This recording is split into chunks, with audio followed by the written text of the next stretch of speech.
what I want to provide to you today is I've been thinking about how can we best work together? What would you get the most out of from this session? So what I want to do is try and first of all to just give you a little bit of an overview about what we call neurodiversity. So obviously there's lots of different terminology that's used in the education setting, and mostly we call these young people with SEND, special educational needs and disability.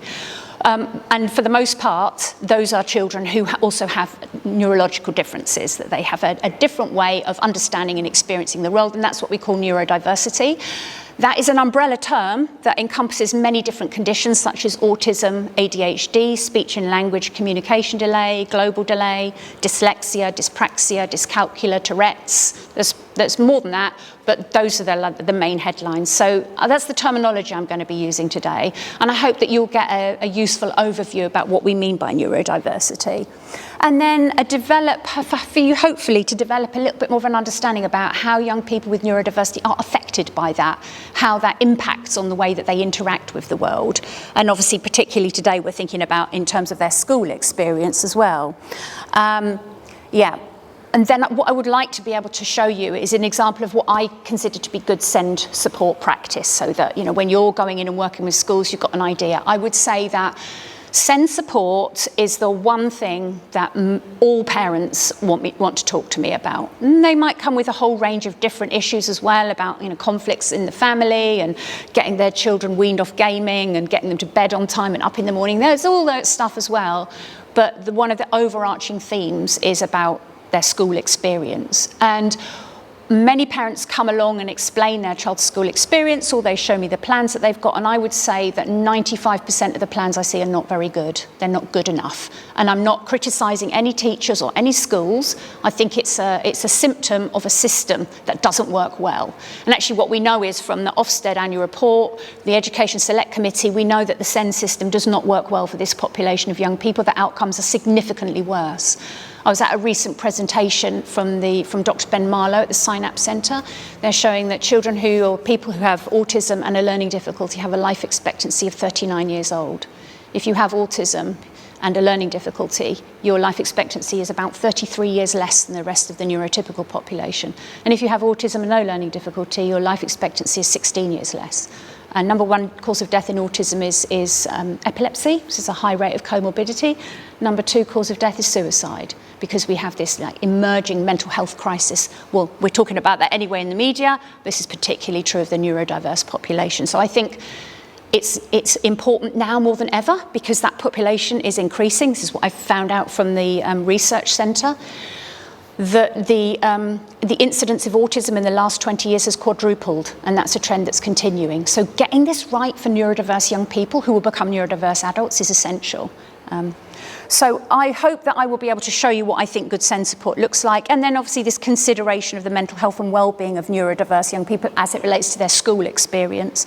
And then obviously an understanding how families can be supported by this early support network that we have, that we've kind of outlined already. So what I hope that you get from today is that you have maybe a little bit of a different understanding about some of the SEND issues and the issues that our students are facing. I really hope that we can, we've started already, I think, establishing these good channels of communication. So I hope that that's something that we can continue, because I think we'll all benefit from that. And hopefully you get from today an outcome of just an improved awareness of the challenges and obstacles that young people face. So I feel like, obviously this is a conversation that's high on the national agenda at the moment. It's around school attendance. I think we have a really good opportunity here. Here you are today in good faith, same as me, to think about how can we think about this differently? How can we work together to get really good outcomes for young people? But what I'm going to do now is I'm going to start off then with this overview of what we mean by neurodiversity. So I'm just going to give you a little bit of a sort of a biology lesson to explain how it works. And I've got a little activity to try that we'll then come back together and reflect upon. It's only a bit of fun, by the way, just so that you have the experience of if you were neurodiverse, how would it affect your performance? So the first thing to talk about is around the neurodiversity comes about as a result of a difference in how the central nervous system regulates our bodies. So the central nervous system, you can see on the little diagram up here, what we're talking about is the brain and the spinal cord. It's like this supercomputer, and it's connected to the rest of the body via this amazing network of billions of neurons called the peripheral nervous system. And so this nervous system, this supercomputer, it's collecting all of these amazing bits of data every second, 24 hours a day. And the job of our nervous system is to keep our bodies well regulated. So it receives information from outside of the body, so things you can hear, smell, touch, taste, the traditional 5 senses. We call that exteroception. It receives information about the body, so where your arms and legs and hands and feet are, and you know where they are, you don't need to look at them, and that enables you to use your body in the space around you, to like walk down a crowded corridor and go up the stairs and cross and uncross your legs, adjust your posture. It enables you to do all those things seamlessly without having to look. And that is called proprioception. And then the body is also receiving internal signals from all of the internal organs. So whether you're tired or awake, whether you're hungry or thirsty, whether you need to go to the loo, all of those things, it's regulating that all the time, and that's called interoception. So for us, that works seamlessly, because the job of the nervous system has an awful lot of this is autonomic. So things like making your heart pump and your liver do its work, all of those things happen. You don't need to think about it. It's happening automatically. How you metabolize and digest your food. So this is all regulated by the nervous system. And for us, those of us who are neurotypical, it does its job perfectly. And it just alerts us to the fact that something's not right when we need to take action. So for example, when you get dressed in the morning, you probably check the weather or look outside and think about what you're going to do, and you think about what clothes you're going to wear that day. And when you're putting your clothes on, you think about how comfortably they sit on your body, you get your arms just right and the seams just here and so on and so on. And then once you're dressed, you tune out the feeling of the clothes on your body for the rest of the day, unless you've picked something that's very uncomfortable, so like uncomfortable shoes or clothes that cut you in the middle, that kind of thing, in which case you'll be conscious about that most of the day and it'll bother you. You'll be thinking about, I can't wait to get home and get my shoes off because my feet hurt. You know what that feels like. And also things like how full up your bladder is. Like, you don't walk around all day thinking about how full your bladder is until your bladder gives your body, what happens is the bladder stretches, and that stretching alerts the interoception receptors, sends a signal to you through your nervous system, it's time to go to the loo. And you're probably now conscious of that. Now I've just mentioned bladders, you're probably already conscious of that. But that's exactly an example of what that is doing for us. It's tuning that stuff out all the time. Now that system is not regulated in the same way if you're neurodiverse.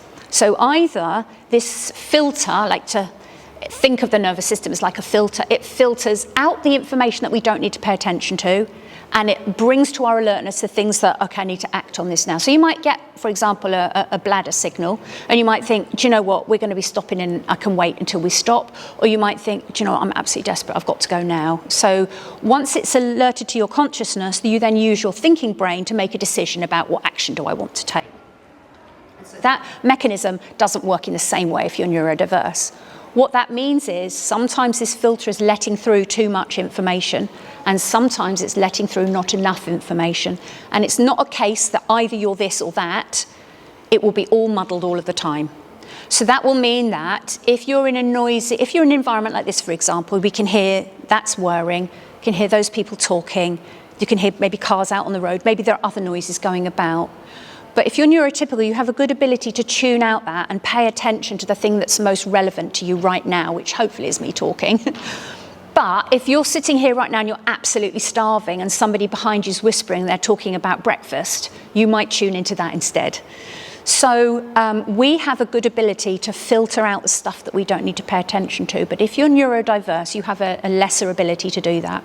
That means you're just going to be much more affected by all of the other noises going on around you. And some children have a hypersensitivity to particular noises. I can remember I was supporting one family whose child couldn't bear the sound of a pencil scratching on the paper. And even if the classroom was busy and noisy, and somebody else over here was talking about my favourite thing, Pokemon, if there was somebody writing with a pencil, they have this hypersensitive hearing and they can't tune that out. I can't come into that room because there's some pencils and paper there. So those are the kind of outward indicators that might show to us that children are struggling with some of those sensory differences. So children who are hypersensitive, they're the children where too much information is coming through. It's too noisy, it's too bright. People walking down the corridor touching me, I don't like that because a touch feels very invasive. It feels like somebody's scratched me or punched me in the arm. Those are very real sensations for those people, and you can't really argue those perceptions because it's a little bit like trying to say that people who are colourblind just need to try harder. You know, you can't help those things. It's a biological difference. And there's a lot of research around this now. So the other way the filter might not be working, it doesn't let through enough information. And this is typically true around where is your body in the space around you. So typically our children are going to be less well coordinated, a little bit more clumsy, poorer hand and eye control, not very good with a pencil, not very good with knife and fork, doing up fastenings, not very good at playing, kicking a ball, those kinds of things. So they're not going to want to engage in those activities. So they might become what we call sensory seeking. So this means that those children are not getting the feedback about where are my arms and legs in the space around me. So they can often be children who are then quite rough with other children because they don't understand how to adjust the force that they use. And actually what they're seeking is a sensation, a deep pressure. So I remember working with a mum who came to me, pulling her hair out, end of school every day was an absolute nightmare, kids fighting all the time. And we found out what was happening was her son with autism was coming in, provoking his brothers and sisters so that they would fight with him, and then they would have a rough and tumble on the ground. Because he's so overloaded and overwhelmed by all the sensory input of the day, he's finding this deep pressure, this is what he's seeking. Because it's known to be calming. Deep pressure on the proprioceptive system is known to be calming, which is the reason why if you're ever distressed, a tight hug from somebody feels nice. So you can kind of understand that. So the answer for this lad was not about going down the route that the family had traditionally done. Right, if you don't stop, I'm going to call your dad. He's going to be very angry with you. Dad, he's doing this again. And dad's on the phone saying, naughty boy, you mustn't. You know, those are ineffective strategies of managing behaviours when you've got young people who are experiencing these difficulties. So what we have is a population of children. What we know is that where there's hypersensitivity to things, we've got high stress levels. So this is one of the significant differences or difficulties that our children often experience within a school environment, because schools are, with the best will in the world, noisy, crowded, busy, lots of demands. So we have children who have these elevated levels of stress. What they then have is then a reduced ability to regulate their emotions. So you probably all know what that feels like yourself. If you've had a very stressful day, you come home, and that's where we kind of let down our guard, don't we? We become our authentic selves. When we're at home in our safe space with the people that know and accept us, and we might be a little bit quicker to fly off the handle, or we might be a little bit quicker to tears, or that kind of thing. So, and that comes as a result of, you know, having these higher levels of stress or arousal, alertness during the day. So our children then are less likely to be able to regulate those emotions. And I would say this is one thing that I consistently see on SEND plans that parents bring me, is that where the school has said for this child to learn to regulate their emotions. Well, you can see, can't you, that it's much more complex than just telling the child you can't do that. There's much more involved than that. And actually, I do smile a little bit because I think there's quite a lot of adults that still haven't learned how to do that, really. So being able to, for a child who's 8 years old to be able to do that in a term's time feels like a big ask. So we have in our children these reduced ability to regulate their emotions, which can become quite a barrier for them. And then children naturally will try to avoid things that are unpleasant or to them painful. So food preferences is a really good example to give here, because we all have our own particular food preferences, don't we? And there are some things, some foods that we've all got something that we can't stand. So I hate jelly because it's cold and it wobbles. I can't understand why anybody would like that at all. So I just never eat jelly, which is fine. But if I'm hypersensitive when it comes to flavours and tastes, and this is very common in the neurodiverse population, I'm more likely to eat a very narrow, restricted range of foods, typically beige, bland foods. So if I'm hypersensitive, I only want beige, bland foods, and really common chicken nuggets, fish fingers, chips, crackers, no vegetables, no sloppy sauces, thank you.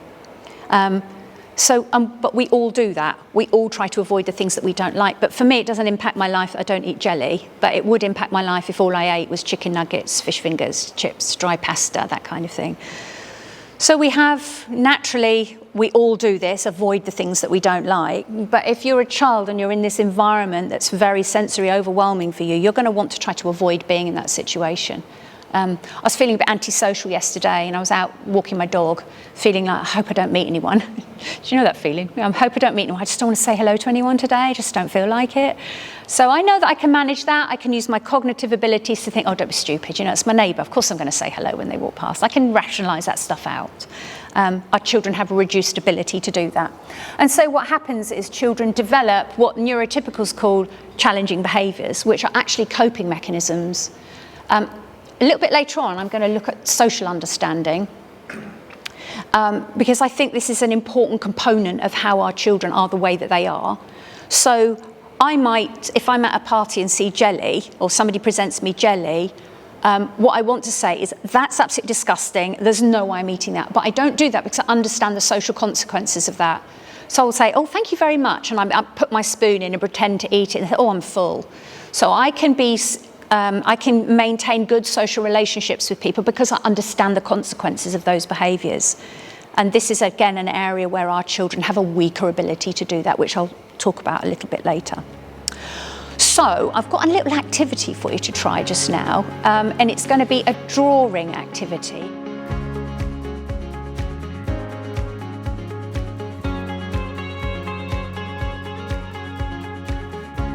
Obviously, it's not a very pleasant experience, is it, to have all of those people on you and fussing about like that? And of course, I'm not saying that that's what school is like. But the purpose of that was just to replicate what is it like to have a bunch of distractions that you cannot tune out. You can't tune that stuff out. So did any of you find yourselves rushing through really quickly to get it over and done with, perhaps? Yeah. And that's something that is what we see children doing quite often. And quite often we see in classrooms teachers saying, is that really your best work? Have you really spent the time you need to? I think perhaps you need to go and I know you can do better than that. And I know it's not feather dusters and all the rest of it, but if you're neurodiverse and you've got all these other distractions and you cannot tune them out, that's where that will be for you. So some of you were maybe trying to block out, were you, what the distractors were doing, trying not to answer the questions, trying to just like focus on what you've got to do. Maybe some of you found it extremely irritating and you wanted to take the feather duster and put it where the sun don't shine. So you can see there a whole range of responses that you had. And of course, I gave you a task that was actually relatively simple to do. It was not difficult. And obviously, I'm not going to go through and mark everybody and say, you forgot this many ducks and things like that. But that is actually what the school environment is like, isn't it? But imagine if I had asked you to do a task over there, if I'd given you some mathematical calculations to do, we're at the peak of your current mathematical ability, and I'd asked you to do that in that environment. You think about how easy would that have been for you to concentrate and learn. And that's effectively what the school environment is. Teaching is supposed to be pitched in what we call the zone of proximal development. So that is the range between skills that have already been acquired, skills that are yet to be acquired. That range in the middle is this zone of proximal development. So the job of the teacher is to think round the room, who's where with their learning, got to pitch that learning just at that right place. And so at the peak of what they are capable of doing is where the curriculum, the learning materials are supposed to be pitched. And we're asking them to do that in this environment that is actually where there are difficulties in tuning out all of these distractions that are going on around us. And you can see that given the same set of conditions, you're doing exactly what a lot of children are doing, which is maybe trying to avoid doing it, rushing through, blocking out everybody else, or maybe staying and being very particular because you don't want to get in trouble about not having done it correctly. So we would all do the same thing given those same conditions. So hopefully that can give you a little bit of insight about, what that environment is like for children that they're facing. And I think that, so obviously in my career, I've also done a lot of training of teachers. I've done a lot of training of Senkos. I've delivered training for learning trusts. And one of the things that I always have done is ask the teachers that I'm working with, who's ever heard of sensory processing differences? And of the thousands of people I've taught, I've maybe had a handful of people that have put their hands up. So what that tells me is we've got this population, an increasing population of neurodiverse children and young people in schools, with adults teaching them and supporting them that have no idea about the difficulties that they're facing. And this is why I'm saying so many of the plans that I see are not adequate to identify the needs of the child. So I've just got this very busy pyramid for you to look at. And don't worry, like I say, you'll get these slides. I don't expect you to be able to see this, read it, or memorize it. But it's just really to point out that in the education system, the bit we're looking at is academic learning and, to some extent, behaviours. And the daily living activities, these bits at the top of the pyramid here, these are the things that we can see. These are the things that we're looking at, that we're measuring, that we're evaluating children on.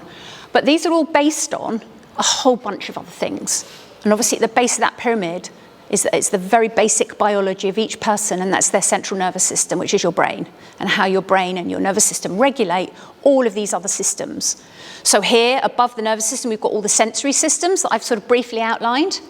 Then we come up to sensory motor development. So here we're just talking about screening the input around you, awareness of two sides of your body, motor planning, being able to plan your actions, whether that's large, standing up, walking about, or whether that's small, fine motor tasks. And then up the top here, we've got these perceptual motor tasks. So we're talking about being able to switch attention from one task to another. These are more sophisticated skills. Hand and eye coordination, your auditory processing skills. And then at the top, this cognition and intellect, which is actually the part that in the education system we're only really looking at and measuring. And schools are being measured more than ever on these outcomes here around academic learning and progress. And actually, what we have within the system, the education system, is we have young people who are valued according to their data worth. And again, I'm not talking about any individuals or schools, I'm talking as a systemic level.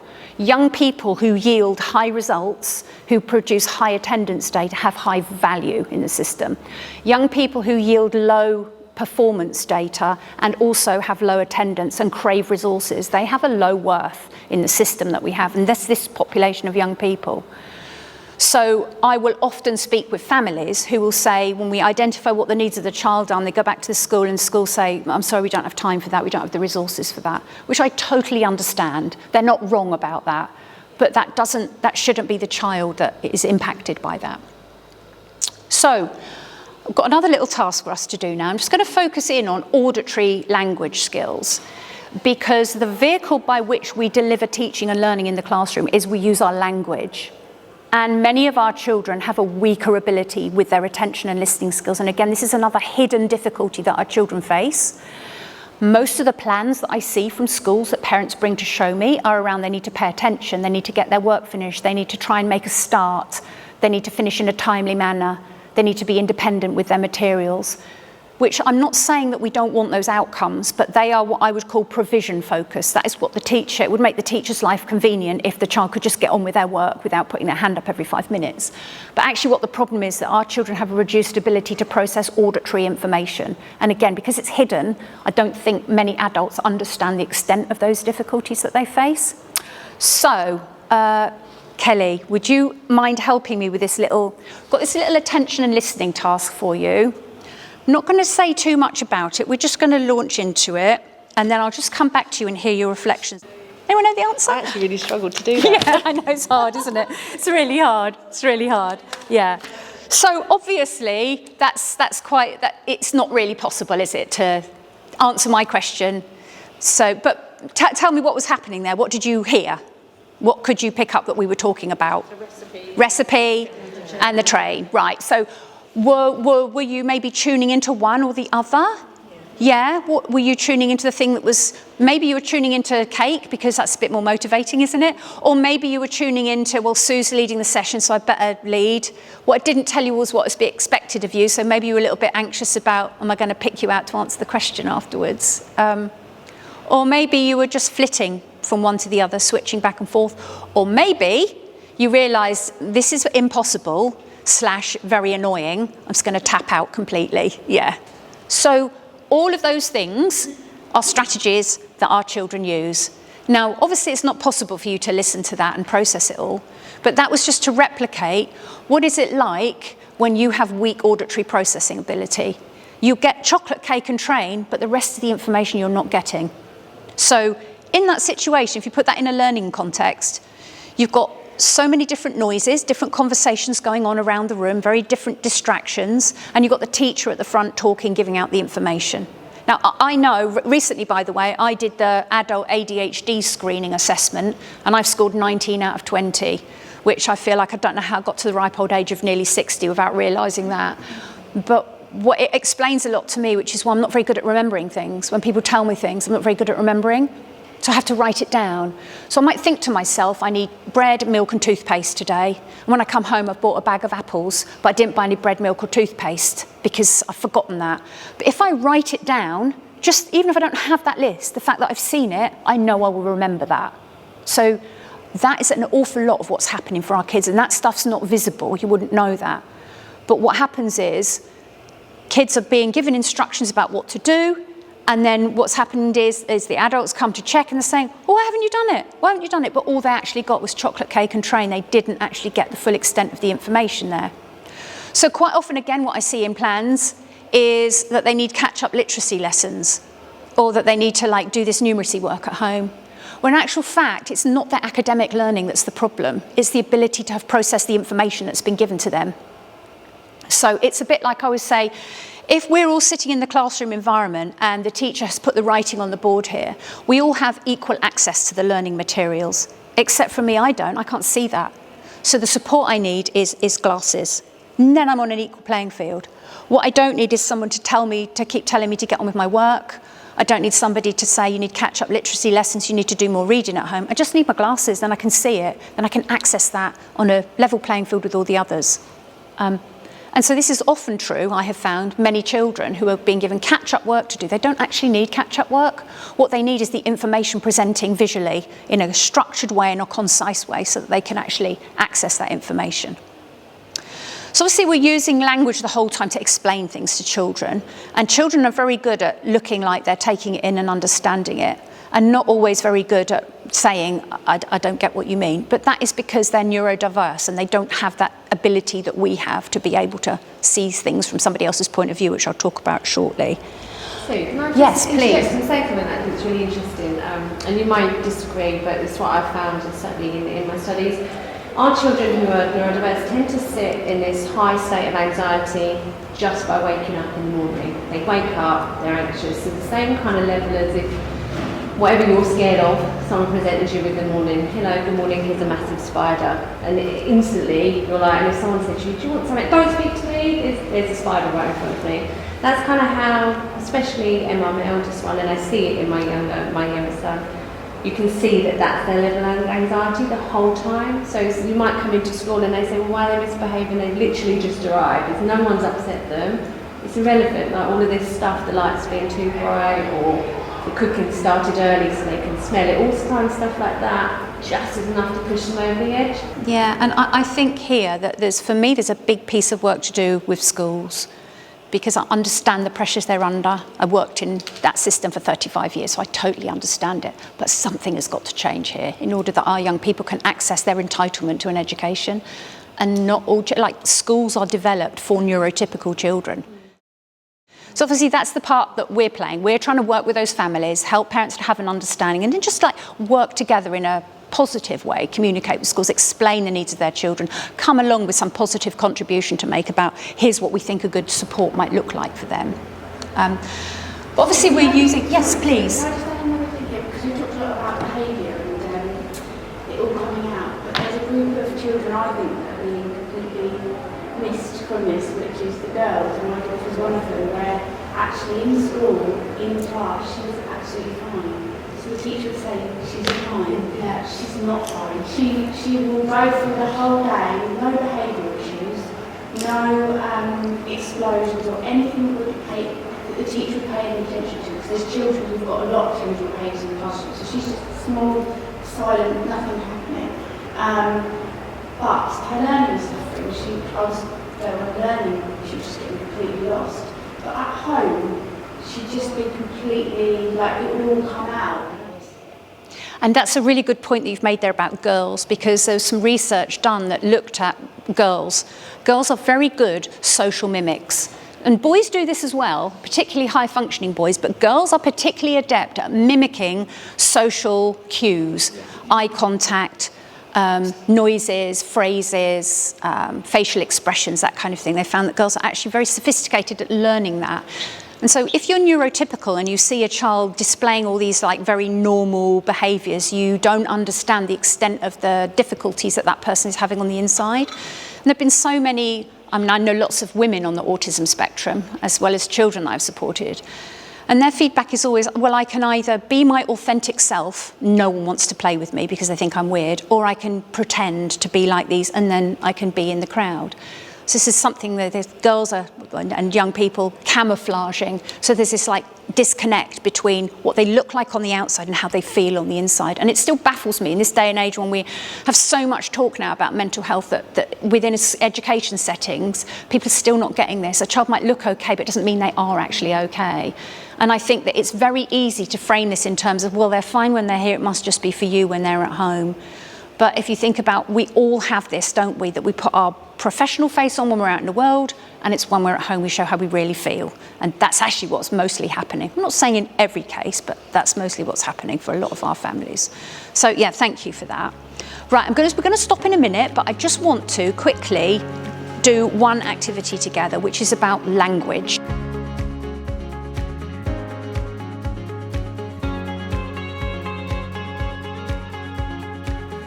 So what we're doing is we're constantly thinking about our own like facial expressions, behaviour, how we interact with this person.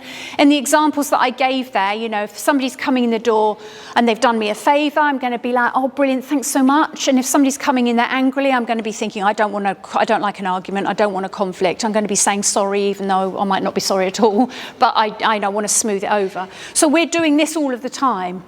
Now, if we think about how this works for our bunch of young people, I do this with parents, maybe you guys can do this. How many of you would say your kids have problems with looking and paying attention? Yeah. Interpreting non-verbal behaviour of others, listen and hear, process the auditory, and remember what's been said. Yeah. So you can see that we might think that their communication is working effectively because they can speak, but actually this is actually the work of speech therapy starts at the point on the circle, on this chain, where it stops working, where it's not working. So most of our children, attention and listening is where that starts, and then remembering that auditory information. Do you understand the words, the person, the context, the way they've expressed that sentence? And then you have to think about what you're going to say back. So you can see, can't you, at every point, there's likely to be a difficulty for our neurodiverse young people. And so this is where we need to be aware of the impact of the auditory language that's used in the environment. And so obviously the classic one is when you say things like, oh, we're going to be moving the goalposts. And, you know, one of our kind of kids will be thinking, move the goalposts, but they're in the playground. I don't want them to be moved, you know. Or we're going to turn up the heat next week. Oh my God, it's already really hot in here. I don't want the heat to be turned up anymore. And that's what they'll be stuck on, that kind of thing. All right, let's stop for a little break anyway. Go and help yourselves to the refreshment table and we'll come back together in 5 minutes.